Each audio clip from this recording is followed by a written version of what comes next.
Hello students, good morning. जैसा कि आपको पता है, हम 8 साइंस के चैप्टर नंबर 1 के बारे में बात कर रहे हैं, जिसका टाइटल है क्रॉप प्रोडक्शन एंड मैनेजमेंट। उसमें हम डिफरेंट एग्रीकल्चर प्रैक्टिसेस की बात कर रहे थे, जिनमें से हम इरिगेशन तक पढ़ चुके हैं। उसके बाद हमारे पास जो आर्टिकल है वो है प्रोटेक्शन फ्रॉम वीड्स। ये भी एक इम्पोर्टेंट एग्रीकल्चर प्रैक्टिस है। इसके बिना हमारी फसल पे लॉस होता है, नुकसान होता है, हमारे जो प्रोडक्शन होगा उस पे इफेक्ट पड़ता है। इसका कैसे, उसका पता करते हैं। अब हम कोई भी क्रॉप लगाते हैं खेत में, तो फील्ड बहुत ज़्यादा होता है, और वहाँ पर जो पक्षी होते हैं, बर्ड्स होते हैं, या फिर हवा के माध्यम से वीड्स के बीज भी जो है उस फील्ड में गिर जाते हैं, पड़ जाते हैं। तो इस तरह से हम कह सकते हैं कि उस फील्ड में, उस क्रॉप फील्ड में हमारी क्रॉप प्लांट्स के अलावा भी पौधे उगेंगे, जरूरी है, उग जाएंगे, बिल्कुल। तो वो जो एक्स्ट्रा पौधे उगते हैं जिनकी ज़रूरत नहीं होती, नेचुरली जो ग्रोथ हो जाती है जिनकी, अनडिजायरेबल प्लांट्स जो होते हैं, उन्हें वीड्स कहा जाता है। और वो वीड्स हमारे द्वारा प्रोवाइड कराई जा रही एनर्जी, यानी कि मैन्योर, फर्टिलाइजर, इरिगेशन और बाकी वो चीज़ें जो हम खेत में अपने क्रॉप्स के लिए जो है ऐड करते हैं, उन सभी का फ़ायदा ये वीड्स भी उठाते हैं। मतलब टोटल एनर्जी डिवाइड हो जाती है पार्ट्स में। वीड्स जो एनर्जी गेन कर रही हैं, उसे अगर हम कम कर दें उसको, तो वो सारी एनर्जी हमारी क्रॉप पर लगेगी और हमारी प्रोडक्शन अच्छी होगी। तो इसलिए इन वीड्स को हटाना पड़ता है खेत से, और ये प्रोसेस वीडिंग कहलाती है। The removal of weeds is called as weeding. ये प्रोसेस जो होती है, वीडिंग प्रोसेस कहलाती है। अगर खेत छोटा है हमारे पास, या फिर जो संसाधन हमारे पास वो ज़्यादा है, रिसोर्सेज ज़्यादा हैं, तो हम खेतों से ये चीज़ें निकाल देते हैं हाथ से ही, बड़ी आसानी से, या फिर बैलों की मदद से, हल की मदद से, प्लग की हेल्प से, या फिर होए जो हमने पढ़ा था, जो प्लग जैसा ही एक इंस्ट्रूमेंट होता है, उससे हम ये चीज़ें बाहर निकाल देते हैं। लेकिन कई बार ऐसा नहीं होता, या फिर हमारे पास टाइम नहीं होता, या हम मेहनत से बचते हैं, तो हम उसके लिए क्या यूज कर सकते हैं? वेडिसाइड यूज कर सकते हैं। इनसे बचना चाहिए, जितना भी हो सके इनका यूज नहीं करना चाहिए। लेकिन आजकल ये बहुत पॉपुलर है कि खेतों में वेडिसाइड यूज कर लिया जाता है, और उससे वो प्लांट्स जो अनडिजायरेबल है वो या तो बर्न आउट हो जाते हैं, या उनकी ग्रोथ रुक जाती है। कुछ इस तरह से वीड्स को खेतों से हटाया जाता है। दो मेथड है, एक केमिकल का यूज करके उनकी ग्रोथ को रोक दिया जाता है, और दूसरा हाथ से ही उनको अलग कर दिया जाता है खेत से।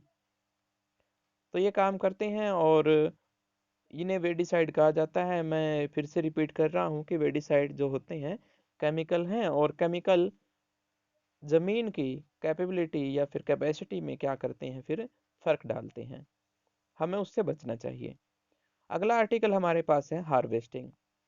जब सारी चीज़ें हो चुकी है, अब फसल जो है तैयार हो चुकी है, पक्के मैन्योर ऐड हो चुके, इरिगेशन हो चुकी, वेडिसाइड यूज कर चुके हम, या रिमूवल ऑफ वीड्स हो चुका, सब कुछ हो चुका है। अब पौधा मैच्योर हो चुका है, दाने बन चुके हैं उसमें, या वो चीज़ बन चुकी है जिसके लिए उस प्लांट को उगाया गया था। तो उसे अब काटा जाएगा, और वो फसल उसमें से निकाली जाएंगी। The cutting of crop after it is mature is called harvesting. जब ये मैच्योर हो जाती है फसल, तो इसे दाने निकालने की इसमें से जो प्रोसेस होती है, या वो चीज़ निकालने की प्रोसेस जिसके लिए उगाया गया था, वो हार्वेस्टिंग कहलाती है। In harvesting crop are pulled out और cut close to the ground.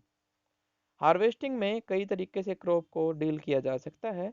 जैसे कई फसलें ऐसी होती हैं जिन्हें ज़मीन से काटा जाता है, जैसे गेहूँ। और कुछ फसलें ऐसी होती है जिन्हें थोड़ा सा ऊपर से काटा जाता है, जैसे जिसको हमने कहा था पैडी, या फिर चावल। इनको थोड़ा सा ऊपर से काटा जाता है, क्योंकि इसमें से जो पार्ट्स होते हैं डिफरेंट प्लांट के, वो इतने ज़्यादा काम नहीं आते। लेकिन गेहूं जैसे प्लांट्स के पौधे पूरे के पूरे काम में लिए जा सकते हैं, पशुओं के लिए चारे की तरह। ऐसे ही बाजरा अगर हमें कट करना हो तो हम सिर्फ ऊपर वाला पार्ट उसका कट करते हैं।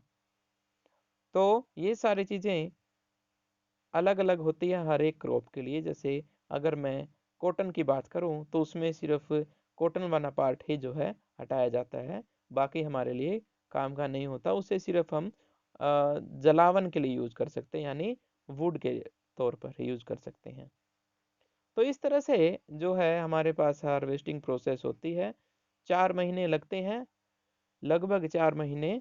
कौन सी फसल में? जो अनाज वाली फसलें होती हैं उनमें लगभग 4 महीने के आसपास लगते हैं, और जो है पूरी तरह पौधा मैच्योर हो जाता है।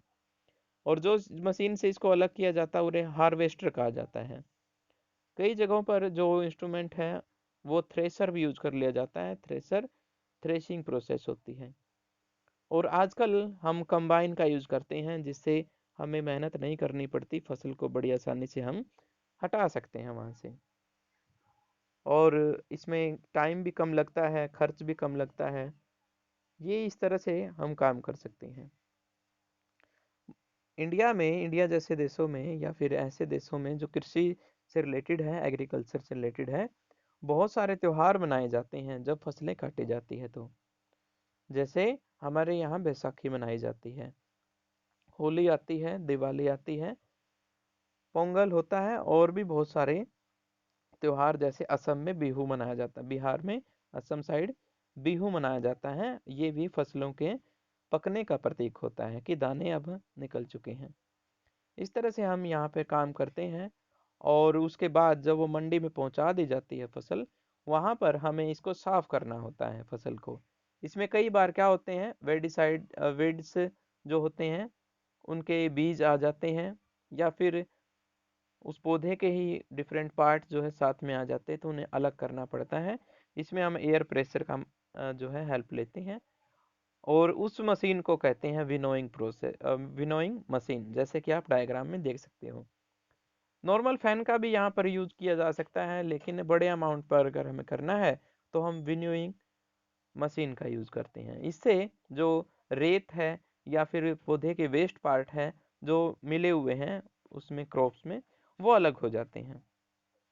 इस तरह से हम एक प्योर फॉर्म में जो है फसलों को यूज कर लेते हैं। फिर उसके बाद वो जाते हैं स्टोरेज के लिए। कल हम स्टोरेज के ऊपर बात करेंगे। Okay, all the best.